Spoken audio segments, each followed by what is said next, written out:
Magandang araw po, ako po si Ken Carandang at sa video na ito ibabahagi ko ang aking karanasan, opinion at feedback tungkol sa eGov PH app.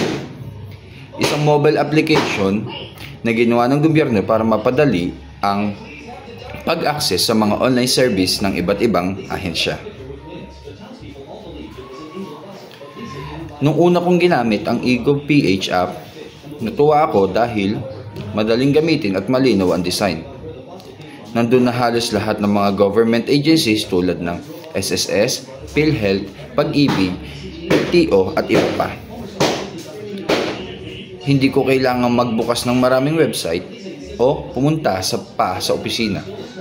Nakakatipid talaga ito ng oras at abala, pero minsan napapansin ko na medyo mabagal mag-load o may error kapag sabay-sabay ang gumagamit. Sana maayos ito sa mga susunod na update. Para sa akin, malaking tulong ang eGov PH app. Napapabilis nito ang mga transaksyon at mas madali para sa mga tao na kumuha ng impormasyon o mag-file ng mga dokumento online.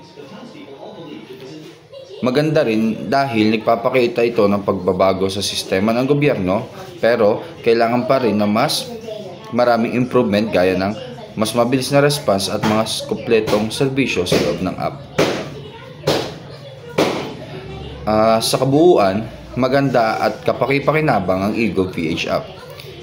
Isa itong hakbang tungo sa mga mas makabago at maayos na pamahalaan. Sana ay itong